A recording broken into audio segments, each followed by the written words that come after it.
So here we are for the Rasa of language on art, pleasure, and technology. Please join me in welcoming Vikram Chandra and Vidya Dehejia.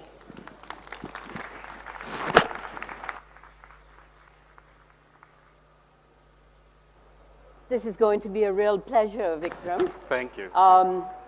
All of you in this audience already know Vikram Chandra. You probably all read his first book, Red Earth and Pouring Rain, which won the Commonwealth Writers' Prize for the best first book. I know that most of you have then read his Love and Longing in Bombay, which is a 1997 book, and also his Sacred Games of 2006, which he is actually going to be speaking about tomorrow afternoon, if I'm not mistaken. That's right. What we are going to do here this morning is to pick up on his latest book called Mirrored Mind, My Life in Letters and Code. It's a different sort of book from what you normally write. It is partly autobiographical, but it also delves into a lot of areas that you might find quite unexpected. He delves into, he is a programmer, something else I didn't know myself, and perhaps none of you in the audience know, that he is an expert programmer, and he's going to be speaking a lot about that. He connects programming in very, very interesting ways with the Sanskrit language, showing how Sanskrit and coding have so much in common.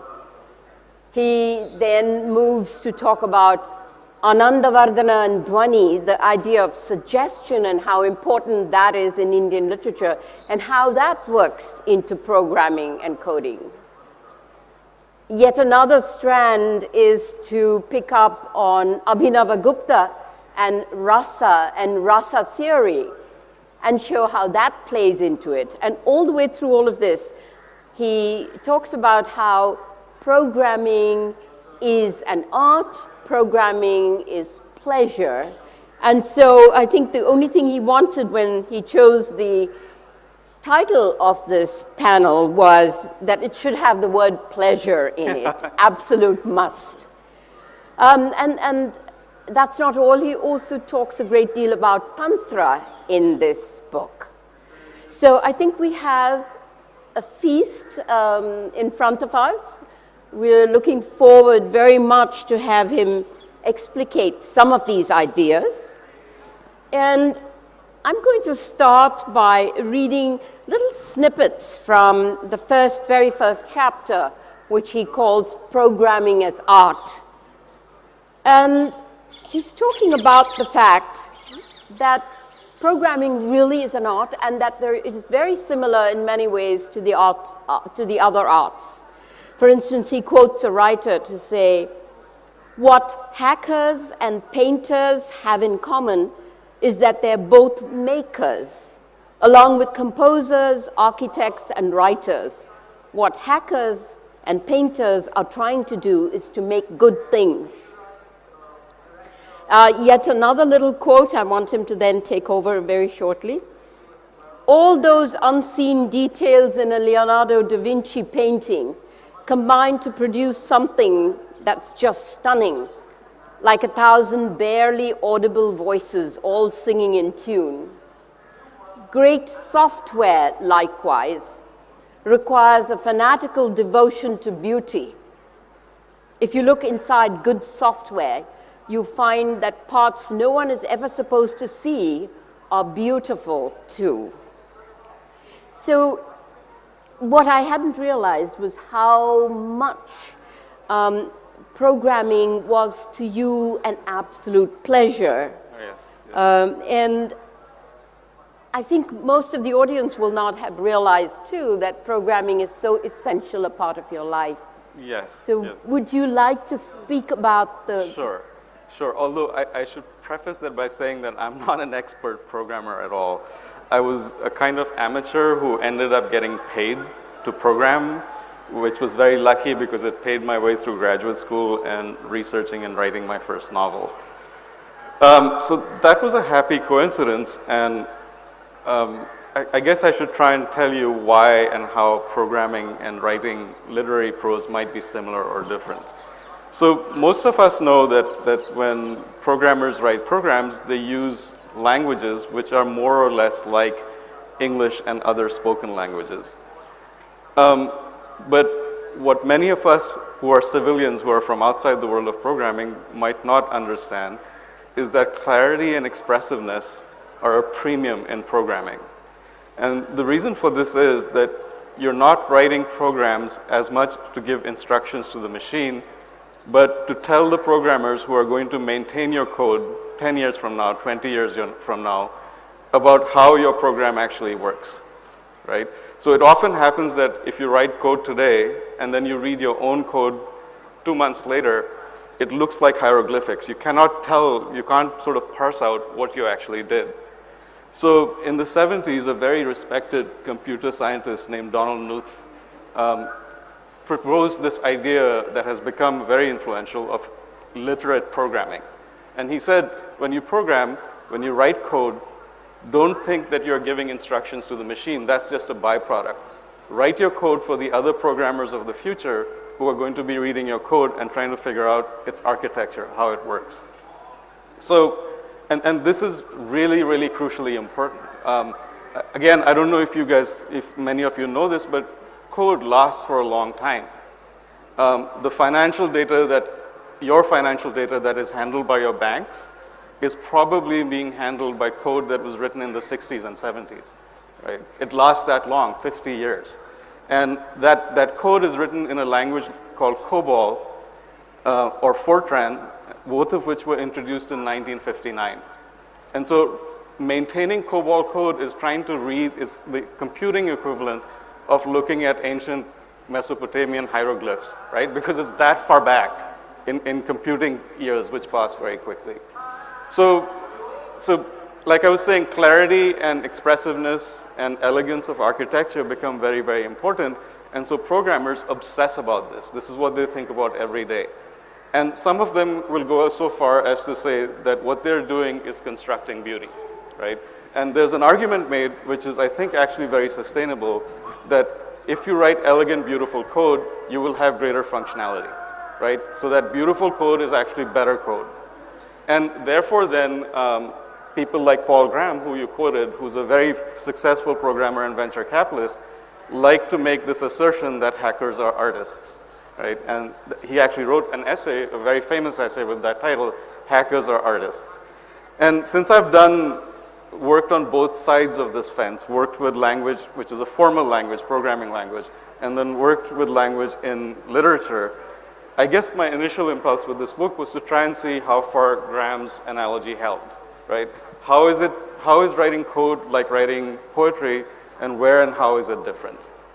And so I hope that makes sense. It's a weird thing to think that your experience with your little phone that you carry in your pocket depends on the aesthetics of programming, which some programmer in Silicon Valley is thinking about.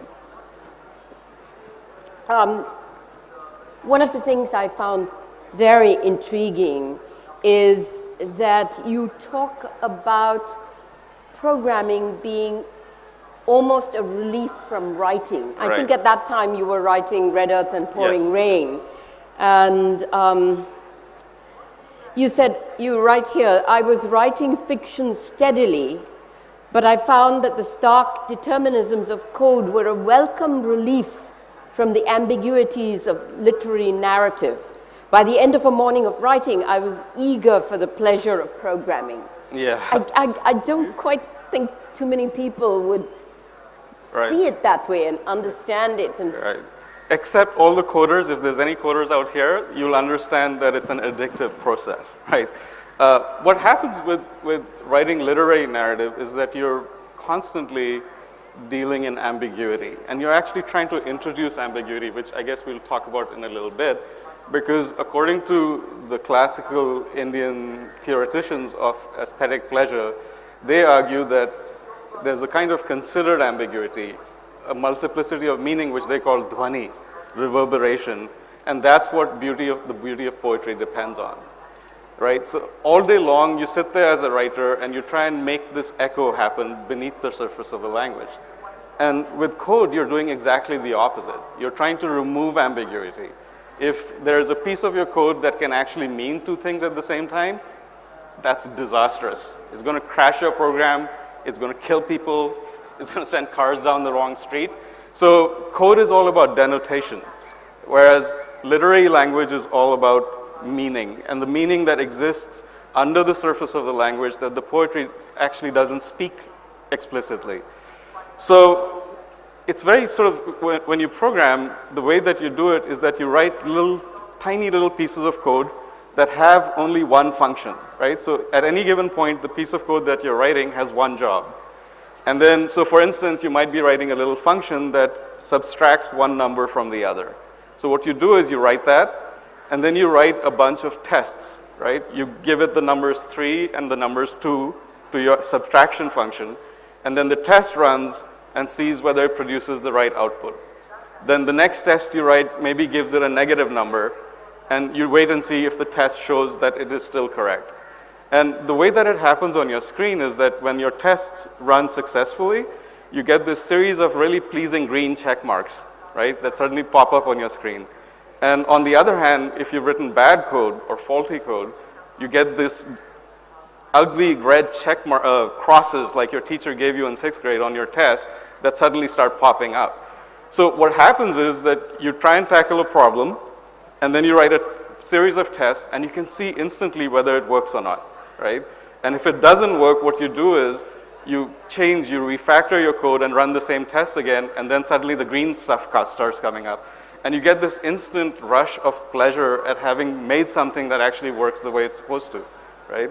And that's the addictive quality of it, is that it's like a puzzle-solving game that you play all day long. You make little puzzles and then you solve them, right? And the trouble with writing literature, poetry, is that you never know whether what you've done is right? In other words, the response that your literary writing gets is far beyond in the future. Your Sahridaya, the person who will read, the same-hearted connoisseur of poetry who will read your fiction, might exist 100 years in the future, right? So you never have this sort of feeling of instant completion that programming gives you. So for me, these two sort of languages and the two sorts of ways of dealing with them are a perfect complement to each other. Writing fiction produces anxiety, terror, and writing code gives you instant pleasure. It's a nice way of putting it. Yeah. It's a new way for most of us to think about programming and writing. Right. You spend quite a lot of time talking about women and programming. Right. And about the fact that in the US, it's very much a male thing. It's a macho sort of thing. Right. There's this image of the programmer. And you're mostly saying that is the way it seems to work in the US, though you do point out that there were, in fact, a lot of women who seem to have, as usual, been subsumed in the record. They don't come out, but that women did play an important role, even in the US. Right. And centrally in the history of computing, actually. So again, this is something that, as you said, that has been sort of elided from the historical record. All the first programmers were women. Right? So in the historical sense, the first programmable computer was one that was imagined by Charles Babbage in the mid-19th century, right? And imagined only because he didn't have the technology that could actually make that work. And his colleague, Lady Ada Byron, wrote the first program for this imaginary computer, right? And there's actually, people have built Charles Babbage's computer now and run Lady Ada Byron's program on it, and it actually works. So that's one sense in which the sort of the original programmer, the figure in programming, was a woman. There's another sense in which this is also true, in that the first actually working programmable computers were introduced in the mid-1940s. And the first one that was put into operation was called the ENIAC. And the ENIAC was this huge thing that took up 3 rooms.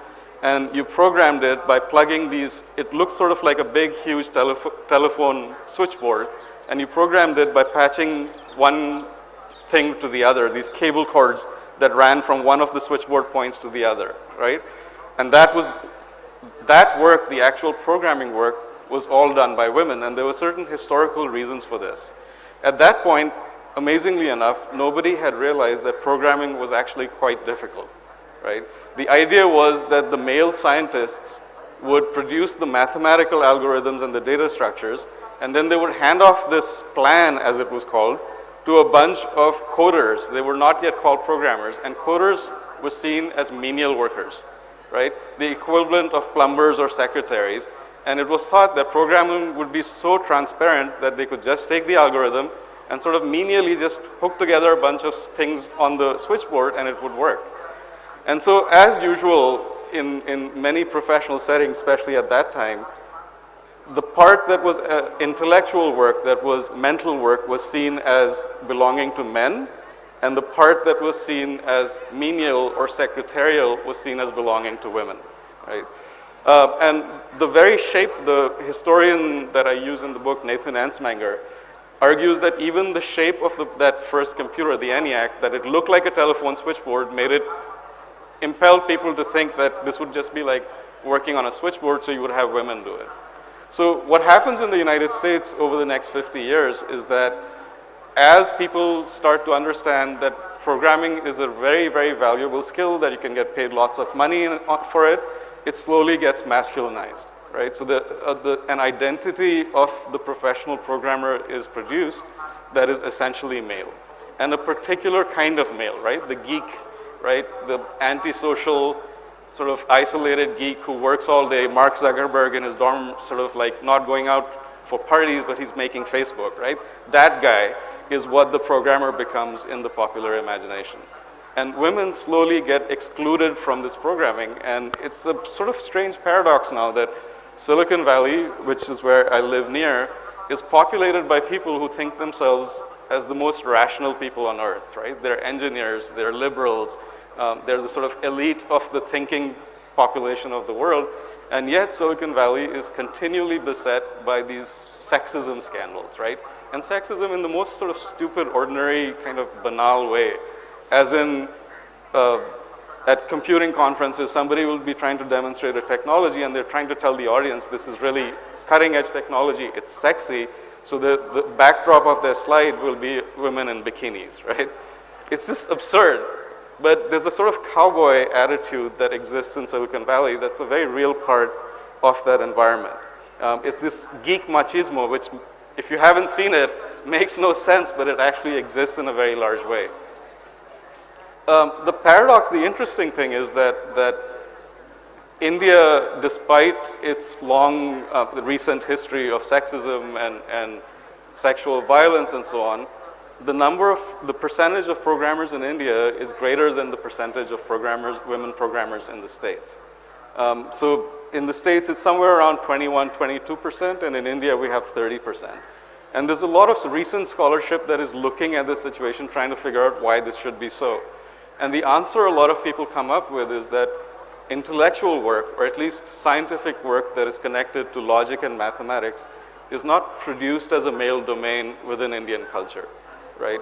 So that nobody tells a 7th grade girl in India that you cannot do mathematics. And this is what the research has been showing. Whereas in the United States, for various reasons, there is this idea that logic, mental effort, especially the sort of scientific sort, is a male domain, right? And this is a paradox that's very interesting. I'd like to move you on to one of the sections of your book that I found absolutely fascinating, and that is to do with the Sanskrit language. Right. And to do with Panini and his Ashtadhyayi. And I think you don't come out and say it outright, but I think that the thrust of this whole section is that there is something extremely logical about the way you move from one bit of the Sanskrit language to the other. Right. You then point out that some of the major people in structural linguistics were also Sanskrit professors or had studied Sanskrit. So, for instance, Ferdinand de Saussure, who is certainly the father of structural linguistics, was, which I didn't know, a professor of Sanskrit and was very much influenced by Panini and Panini's grammar. You talk about Leonard Bloomfield, who's also a renowned scholar of structural linguistics, and you point out that he studied Sanskrit as a graduate student. And finally, a little later on, you talk about Jacques Lacan and point out that he as well was, in fact, a professor of Sanskrit. So I think that you don't quite come out and say it, but I think it's behind all of this to suggest that why is Silicon Valley so full of Indian programmers? What is it about them that makes them such good programmers? And I think there's something that you're connecting without actually saying so to the Sanskrit language. And I would love it if you would just speak a little bit more to that whole aspect. Sure. So I think most of us as Indians know that once upon a time, somewhere around the 500 BCE, there was this very smart man named Panini who created a grammar for the Sanskrit language, right? And we all sort of learned this in school in a very sort of elided way. We just pass over it. But the interesting thing about Panini's grammar is that it's not a conventional grammar. It isn't that sort of the English grammar that you read in 6th grade, which says this is a verb and this is a noun and this is how the syntax of the language should work together to produce a sentence. What the Ashtadhyayi, which literally means 8 chapters, what it is a collection of rules, 3,796 rules, right? And these are very economically phrased. You can print the whole Ashtadhyayi out in less than 40 pages of printed text. But the way in which these rules work is that you start with a root. He gives you a list of about 2,000 roots, Sanskrit roots, and then you pass that root through these rules. And the rules can be recursive. They can call other rules. There are certain rules that obtain or inherit the property of their parent rules. There are rules for rule conflict resolution. So if one rule is saying to do this and the next rule is saying to do that, there's a rule for that, right? And if any of you are familiar with, you're a mathematician or a logician, this will start to seem very familiar. So what Panini did in less than 40 pages was to construct an intricate, amazingly compact algorithm. It's a little machine, right, which sometimes is compared to the Turing machine. And what it does by using these rules and a meta language is that it describes the functioning and the structure of the Sanskrit language completely. Right? It's an amazing sort of intellectual feat which stuns you when you actually start to think about what he does there. So this has 2 interesting effects. One is in the long historical term. The Ashtadhyayi is discovered by the West in the 18th and 19th centuries during that sort of great burst of Orientalist research, right? And it gets translated first into German and then into English, and people learn about it. And as you were saying, what it does is it becomes the basis of much of modern structural linguistics. So what the structural linguists learn from Panini is how to describe a language in terms of itself, right? How to describe a language with a meta language that is in the language that it is describing, right? And that work in the late 1950s, when programmers are trying to come up with formal computer languages, that becomes the basis of how computer languages are designed and notated till this very day, right? So it's really mind-boggling to think about this, that our world, our phones, everything is run by these languages, which are based on this Panini's grammar from 2,500 years ago. And there's a sort of direct connection, right, between that. So much so that there's a particular kind of notation that computer scientists use to describe and to generate computer languages. And that traditionally has been called the Bacchus-Nor form, right? But in the 70s, in a very prestigious journal, an American programmer suggested that it should actually be called the Panini-Nor form, right? Because it's directly that. So the other interesting effect this has on Sanskrit itself is that it makes Sanskrit a formal language. Right? And the distinction being that natural languages like Hindi, like English, they change over time, right? So if you remember those days in middle school when you were trying to read Tulsi and Kabir and trying to make sense out of that, or you're trying to sort of parse Shakespeare, you can see how much language changes over 500 years, right? It drifts, it becomes different. Sanskrit, because it is formally defined by the Ashtadhyayi, and because it is tightly constrained by a set of rules, hasn't changed in 2,500 years, right?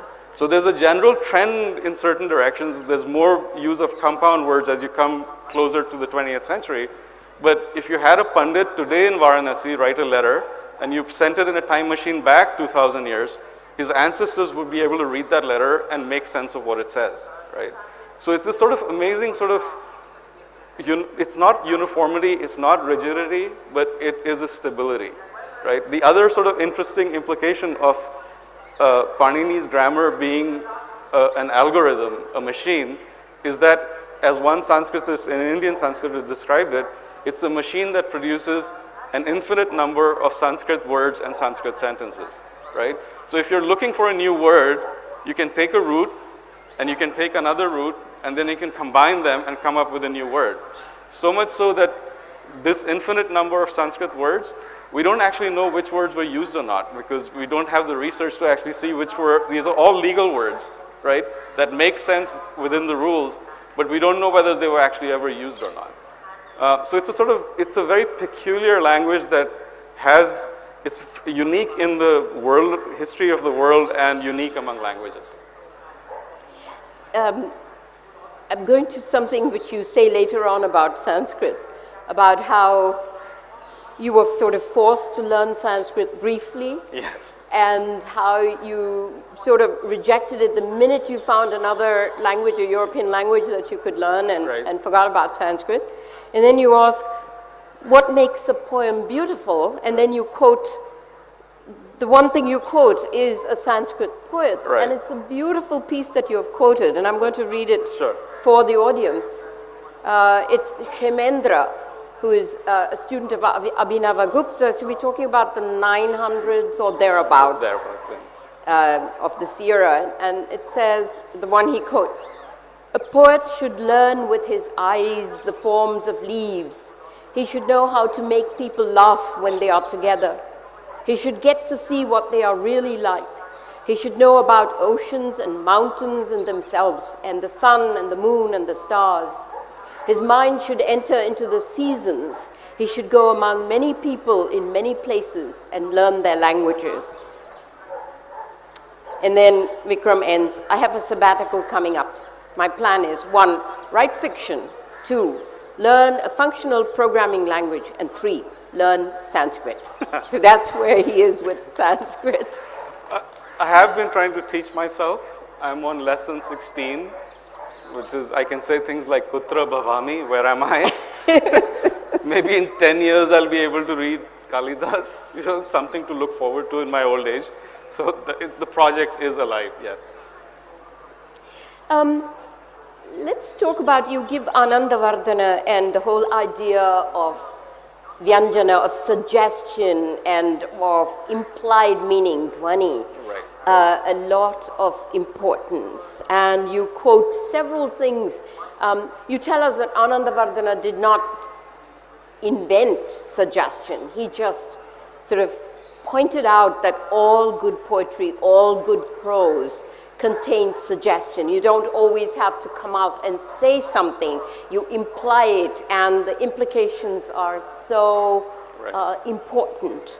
And I could, of course, quote some of the poems you've done, but let me instead ask you how you think that suggestion and meaning in that form, does it relate only to your writing of fiction, or does it also relate in some way to programming? Right. Well, I think finally the distinction that I make between the writing of formal computer languages and poetry is that as I said, in coding, you're always trying to remove ambiguity. And Anandvardhana's innovation in the history of Sanskritic aesthetics, of Indian aesthetics, was to point out that what makes the beauty of poetry happen is what it doesn't say, right? What it says without saying. And so, for instance, let me just read one of the examples that he uses. This is a moment when Narad Muni shows up at Himavat's court, right? And Himavat is the father of Parvati. And Narad Muni is trying to tell Himavat that he should marry Parvati to Shiva, right? And the verse goes, while the divine sage was speaking to Parvati's father, she, eyes downcast, counted the petals of her toy lotus, right? And then what Anandvardhana does is point out that the denotative quality of this language just describes a woman looking down and counting petals on her toy lotus. But what we as readers see and what manifests in us is that we understand that she who has been performing fierce austerities to win the love of Shiva is in that moment struck by shyness, right? So that's why she's looking down and counting the toy lotus. And because of that, what we experience within ourselves through the manifestation of our shyness in our imagination is rati, desire. And therefore, what we savor in that moment is shringara ras, right? The delight of tasting desire, right? And so, all of Anandvardhana's argument is that all great poetry works like this. It works by implicature. It doesn't say, it shows, right? So this, you might think of this as a 9th century version of that thing that we're always telling each other in creative writing workshops, show, don't tell, right? But Anandvardhana's version of it would be suggest, don't tell, right? And this then gets developed over the next 1,000 years by generations of Indian thinkers into this very complex, very sophisticated theory of rasa dhvani, right? So right until the 18th century, 19th century, there are people still responding to this, arguing with this, adding elements to it, quarreling with it. And so it's, I think, part of the sort of central legacy of Indian art. And you cannot understand, I think for me, discovering this when I was in my 20s was a way of understanding why I liked the things that I did, why certain forms of artistic expression moved me so much. And my response to it then sort of became clarified through reading Anandvardhana and through reading Abhinav Gupta. You also talk about red earth and pouring rain quite a bit in this, and saying that when you were writing something because that's the way you wanted to write it, but when it was analyzed, the people started talking about ring theory, and of course that's what you were doing, right. But you hadn't thought of it as ring theory. You were writing because that's the way everything around you that's right. what you knew, and that's how you felt. Right. So yes, so ring theory, which I didn't know when I was writing my first book, is a theoretical concept used by modern literary scholars and anthropologists. And they use it to refer to a narrative in which somehow the beginning links up with the end, forming a cycle, right? And if you've read the Mahabharata or the Ramayana, you know that those also work in these circular ways. And often in ring theories, you have circles set within circles, right? And then the inner circle will somehow reflect or echo what is going on in the outer circle. And it's not just exclusively Indian. Ring constructions are found all over the world, in Chinese literature, in Hebrew literature, but it's particularly prevalent in Indian thought and Indian literature. So that even the Ashtadhyayi, its structure is actually circular, right? It begins and then starts at the same place. So that was one of the ways in which it's interesting that you can be doing a thing that somehow your sanskars, right, where you grow up, the sort of training that you get through watching Indian movies, reading the Mahabharata, watching Ram Leelas, it somehow gives you this vision of the world which is sort of embedded in you, but you might not have yet the language to talk about it. And I think for that reason, this whole sort of journey of looking back at the Indian aesthetic tradition has been so fruitful for me, because it's given me a vocabulary to talk about this. You can start to understand pieces of yourself and the way that you respond to the world, and the way that the world looks at you, because you realize that these people have been talking about this for the last 2,000 years in ways that are astonishingly sophisticated, right? And nuanced and fine-grained and fiercely controversial, right? It's not like there was a monolithic idea of how this worked. They argued with each other. They were yelling at each other from the 17th century. You know, they're saying that guy in the 16th century was completely wrong, and that guy in the 9th century was even more wrong, right? And so it's a very lively intellectual tradition full of debates and full of new ideas. Let's talk a little bit more about Rasa. Right. And go to Bharata's Rasa, which is, of course, I mean, I hardly need to, most people here will know Rasa as the essence of the aesthetic experience. Bharata, of course, describes it as the juice, the essence. Rasa is just, you know, mango rasa or orange rasa. But in aesthetics, Bharata names a whole series of rasas like Karuna rasa, the Hasya, the comic, Raudra, the wrathful, Veera, the heroic, and so on. But always the king of rasas, the Rasa Raja, is Sringara, the essence of its love and the experience of love. You also talk about the fact that in the Indian context, and you particularly talk about Bollywood movies, rasas are always mixed, that it's perfectly okay to mix rasas, that a particular performance or a particular play or a particular movie doesn't have to have one single rasa, while more or less in the Western context, it is actually essential to focus on one rasa. Right. And that I think you're attributing to your experience of Indian movies where, yes, there's a rasa, but there's also the song and the dance and all of that adds those other rasas, and that you appreciated that. And would you like to talk a little bit more about how that works into your writing? So it's a really, both Anand Vardhana and Abhinav Gupta, who are sort of the two central theorists who talk about this, they tell you very directly that, and insist on this, that any work of art, whether it's a poem or it's a play or whether it's a longer narrative, finally has to have one overriding rasa, right? So one emotion finally must become predominant, right? But they also tell you very clearly that you can introduce other subsidiary rasas, and the presence of those other subsidiary rasas will make the taste of the predominant rasa all the more profound for the educated, discerning viewer, right? And so it seems to me a sort of very distinct vision of how art should be constructed from the sort of idea of the Aristotelian unities, right? Where there's an insistence that everything in a tragedy must be connected in not just in a logical plot way, but also emotionally to the central tragedy, right? So, which is why in the middle of Hamlet, you don't have a pie throwing scene, right? Because that would break the steady rise and the building of that rasa. But within Indian narrative, traditional Indian narrative, let us say, it's quite possible to introduce various rasas at various times.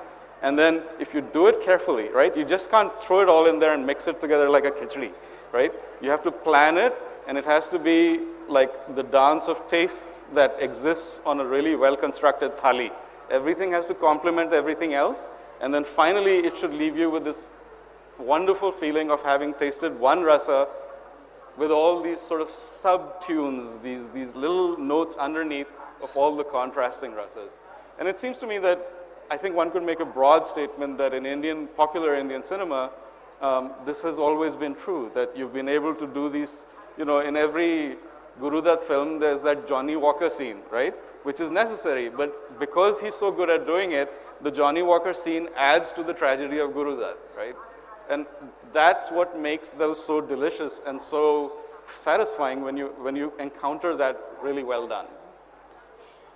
All this reading and delving in that you've done, is this going to change the way you write? Because most people in this audience absolutely adore the way you have written thus far and would probably hate to see it change. Is it conscious? It's something in your subconscious which... Well, for me, actually, this book was more of a summing up of things I'd been thinking about for decades and trying to talk to, for instance, to my students in class when I teach. And so it was a way of clarifying all of that. So it's not, for me, it's not something that, I mean, although there were many interesting things that I discovered as I tried to reread sort of the original text, right? Reading Abhinav Gupta is sort of amazing because he's got such a subtle mind. He's so interested in these fine distinctions that he makes your head hurt. But then you also, like, you get this incredible surge of productive energy out of it. But to me, it seems that all my books have relied on these principles of ring narrative, of mixing different emotions, of a certain sort of heightened level of emotion that I try and produce for my potential reader or viewer. So I'm just talking now about stuff that I've always been doing. What you've always been doing. Yeah. One of these other things which you say is, when you talk about the US and say that there is this idea that mathematics and music making and programming all go together, and you say that must be very culturally specific because you don't see anybody in India talking about music and mathematics and programming going together. Right. And you point out a lot of other things like that. Yeah, I mean, I guess one of the interesting things about writing this book was that it made me think about culturally produced expectations, values, and one of them is that there's a very familiar sort of, it's almost taken for granted among American programmers that programmers and musicians often are the same people. And what they relate that to is the sort of the mathematical structure of Western music. There's a very sort of architectural, mathematical bent in Western music. And I would love to be corrected about this. I've never heard in the Indian scholastic tradition about people making connections between mathematics and music in quite the same way. And I've been thinking about it, and it occurred to me that maybe it's because Indian music depends not on that sort of architectural structure of notes that are in order, in geometrical order, but that we go in microtones between sa re ga ma. All the notes between those are considered as well. So it's not quite a mathematical expression as Western music might be. It's more a language, right, in which you have all these possibilities of expression across the scale, and you can use any of them at any time. You've done some wonderful things later in the book about excavating women poets and pointing out how they have again been elided in public knowledge. But in the little time we have before we open up, would you speak to a little bit about Tantra and how you think this in some ways might for many people be the most confusing part to understand of how you see Tantra forming a part of of writing and programming. Right.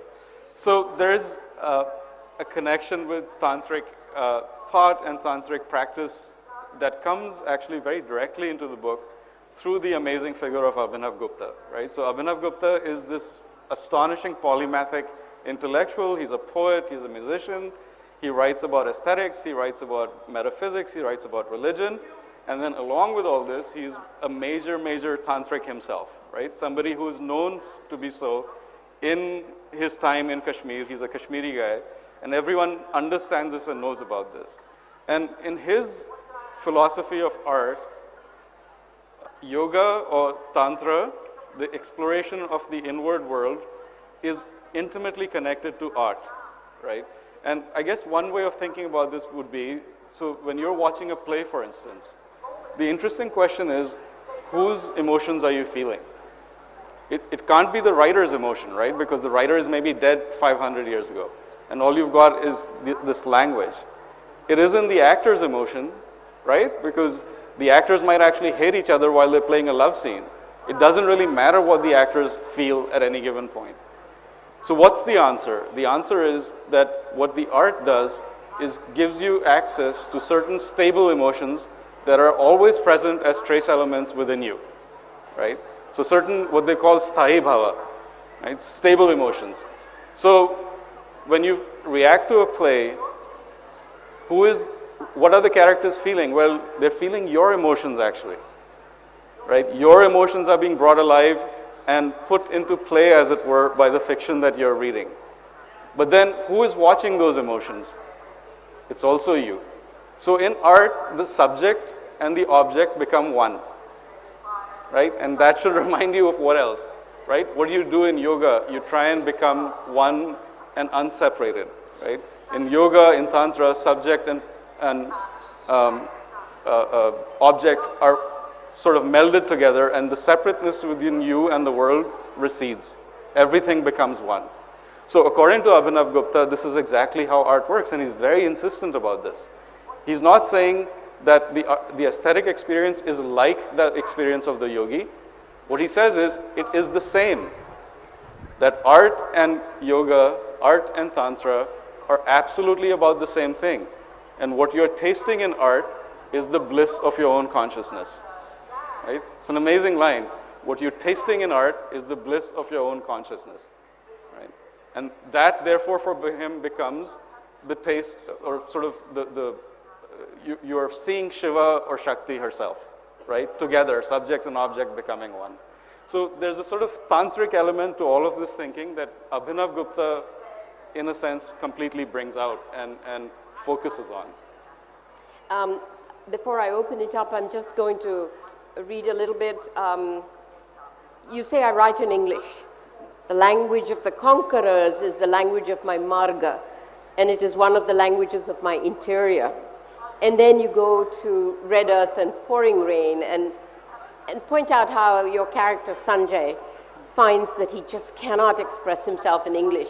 And it's so useful to sort of read just a tiny bit of what you wrote in Red Earth and Pouring Rain, in which you quote here, where it says, how can in English one say, roses, doomed love, chaste passion, my father, my mother, their love which never spoke, what a man can live for, what a woman should die for? Can you in English say, the cow's slow, distant tinkle at sunset, the green weight of the trees after monsoon, and so on?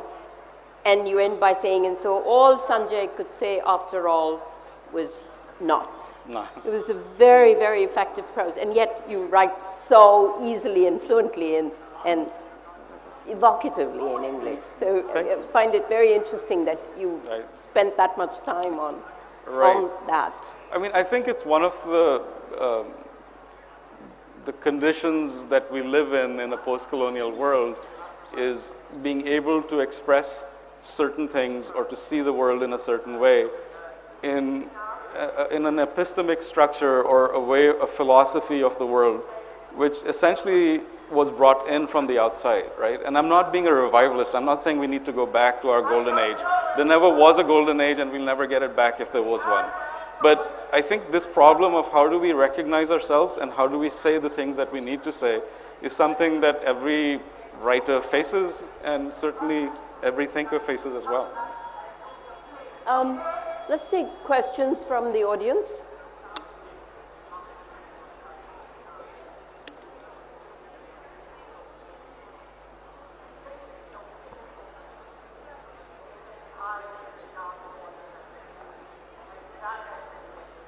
Thank you very, very much, Vikram. I just had a question going back to the earlier discussion about programming. Yeah. Can you hear me all right? Yeah. I was wondering sort of if we accept programming as an art form, I was wondering if you could give us sort of a sense for what the aesthetic conversation within the programming community looks like, and particularly in light of the fact that, as you said, there's sort of a universally accepted golden standard for programming, which is that it is clear and it is without ambiguity. Does that limit the aesthetic conversation around it? Does it limit the debate and disagreement that can exist within that aesthetic conversation? Right. I mean, it's an interesting problem in terms of how far can you go in describing a formal language of programming as being an aesthetic experience. So what is beautiful in terms of code is stuff that is, first of all, explicit about its intent, right? It has to be completely denotative, and then its architecture has to reveal what it's trying to do. And then it's got to be modular. In other words, because programs are so complex, you've got to be able to take apart pieces and replace them with other pieces without causing this huge disastrous kind of rolling effect to happen where you have to replace everything. So the opposite of good code, bad code is actually easier to recognize. Because what people do, what programmers do under the pressure of time is jugaad, right? You all know what that means, right? It's improvisation. I have 2 days to finish this thing. My boss is making my life miserable, so I'll just hack something up and get it up. And that starts to look like this gunky biological mess, right? Everything is connected to everything else, and you can't quite sort of parse the architecture of the program. So the understanding of beauty within programming is directly connected to function, right? And whereas I think on the other side, in the language of literature, what the function of the literature is not as clear. And that's what I meant by this somewhere in the book where I have the line, poetry has no failure or success, poetry just waits to manifest, right? And that's both the sort of pleasure of poetry and the frustrating part of producing it, because you don't know. You don't know when it's successful or not, and you might not ever know. So I guess I'm giving the game, the argument of the book away, is that finally I pull back and I say that programming is not like writing poetry, right? That the analogy only applies to a certain limited extent, and that finally, I mean, the baseline in code is that it has to work, right? Work on a sort of linguistic, syntactical level. Whereas that, as Abhinav Gupta points out, is not at all true of poetry, language poetry, right? You can sling together words that make no sense and yet produce dhwani and therefore rasa, pleasure, aesthetic pleasure. So they finally separate. I think they become different things. There's a lot of hands up. Does somebody... Hello, Mr. Vikram. Yes. I am Jetli from Varanasi. Just you have said that Pani has taken this literature from German. This is wrong thing. No, I'm saying the other way. The Germans took their ideas from the Pani. Yes, Max Muller has taken all the things. Yes. And they have taken it to German, and from there it has taken by English persons. Yes, exactly. I completely agree with you. Thank you. There's some, lot of people in front also. This has been absolutely fascinating. My first visit to Jaipur and my first talk, and it's inspiring. I'm Bela from Lahore. And you know, you've sort of spanned a whole breadth and length of all kinds of learning and complex formations of language and mathematics and music. I have a background in both music and education. And I'm also leading the ASER Pakistan, the Annual Status of Education report, as Pratham leads ASER here. And what we see is phenomenal decline in learning levels of children. And I worry that in the subcontinent, this kind of richness is going to become depleted. What message do you have for educationists and people who are in the business of education and learning? How do we reclaim all of this and our children? You know, my temptation is to say that that's a question above my pay grade. You know, I'm luckily a writer, and I write fiction, and those kind of larger political questions or historical questions, I sometimes feel helpless in front of them, perhaps in the exact same way that you do. I don't know what to do, right? Except that you write and you teach, and you try and sort of make these ideas visible in the current context, and hopefully somebody else will pick it up and it'll spread, right? And so, I mean, you can think of colonialism and what exists afterwards as a kind of ongoing conversation, right? And that in one part of the conversation, the gaze was completely from the other side, right?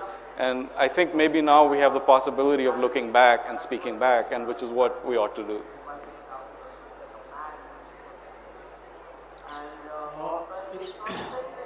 Yes, I'm here. The leading Indian philosopher, Daya Krishna, who happened to be from Rajasthan University, Jaipur, always contended that he always maintained that the idea of moksha was added later on in the 3rd century in the Vedas and Upanishads. Right. It was not there. You find it in the 14th century. So if you take art and aesthetics, if you're part of the ultimate purpose of life is to achieve moksha, Right. then art and music, and it becomes instrumental. Or you have to deny it. You go beyond Right. what is beautiful or good or bad and so on. Right. So how do you deal with this idea of moksha on the one hand, which is a kind of denial, Right. and on the other hand, can we say in the Indian tradition Right. that art can be for its own sake as well? Right. That's a really interesting question, and Abhinav Gupta, again, the brilliant man, answers this in a very interesting way. And so the tantric idea becomes very important in his discussion of this. In other words, there's some systems which would argue that to get to moksha, we have to give up desire, right? That desire is the thing that makes trouble for us in the world. We have to sort of look at our bodies kind of suspiciously because they're full of desire, they're potentially destructible. But the tantrics always said that yoga and bhoga are the same thing, right? There's a famous Kularnarva Tantra that tells you that explicitly. They say in other systems, you can't be a yogi and a bhogi at the same time. But in our system, yoga and bhoga are the same and the world becomes liberation, right? And so what they insist on is that pleasure itself is a valued, is part of the structure of your body and your mentality, and therefore pleasure itself is a path to moksha, right? So Abhinav Gupta would argue that the pleasure of art itself is the pleasure of liberation. That the pleasure of the here and now is the pleasure of moksha, right? And the interesting thing, especially about his lineage of intellectual thought, is that in that, once you achieve liberation, there's nowhere else to go. The world is as it is. You've lost nothing and you've gained nothing. You just have understood who you truly are, and that who you truly are is the bliss of consciousness itself, right? Which brings us straight back to art itself and the experience of art. We do have time for maybe 2 more questions if they're quick ones. Why don't you? Namaste, Vikram. Namaste. I am Komal Jain and I am a software developer by profession. And I work at Amdocs, Gurgaon. It basically develops softwares for telecom industry, like clients like Comcast, AT&T, CNT, Telmex. Basically, I came prepared with one question, but after listening to you, I have one more question. The first question is, I am a software developer by profession, but I want to be a great reader, and after that, a writer. So I came here to get motivated from you. So, and my second question is, after knowing about the Sanskrit, connection of Sanskrit and programming languages, I thought that you are telling us about the automata subject. We studied in MCA, the automation, the flow. Oh, I see, yeah. Yeah, so I think it's quite connected. Right. So after listening to you, I'm getting inspired to learn Sanskrit. Oh, you should. So Along with me. Yeah. So I'm confused whether I should choose the reading and writing line after my computer profession, or I should choose the Sanskrit line. No, I don't think they're separate at all. Thank you. For one thing, learning a new language, whether it's in software or whether it's in spoken languages, if you learn French or Sanskrit, all of those adds to the way in which you understand the world. Each new language is a new sort of universe. And Sanskrit, I have to say, is one of the vastest universes there is, right? So it's delicious to actually enter that world, because what you'll get from it is not just ideas about formal structures, you'll also get great literature to read. As Vidya was reading some of that stuff, it's astonishing. It's just beautiful and profound. And so, yeah, you have a whole world to look forward to. Go for it in both ways. Yes, and then we can take one more, perhaps from the front here. Just Vikram one. Chandra, Boli. you talked about ring theory and the circular story, and so in Red Earth and Pouring Rain, there were like multiple universes, almost like Begum Sumru described Hindu concept of multiple universes. So how did you get the plan for such a book? I mean, did you just think I'd write an old book with several central characters? Or how did you get the plan, and what was the process of writing? How on earth would you know that everything would come together? Because it's so complex and brilliant. Thank you. Well, no, there is never a plan. I mean, at least for me, I only start with the beginning of a book. I have no idea where it's going to go, right? So I just follow the characters and make lots of mistakes. In the first draft, in the 10th draft, there's lots of narrative lines that go off and sort of die on the side. There's gaps, there's huge holes. So what you experienced in the final form of the book is the result of like years and years of revision after revision. And you can only find the architecture through looking at the same text again and again, and then trying to work that architecture which emerges from the text and which you also shape at the same time, finally into the shape of the thing. So any writer who tells you that they produced a perfect poem or a perfect novel on the first draft, they're either lying or they've been touched by God himself. I think that's a very good note for us to end on. Okay. I'm afraid we have to go straight into something else.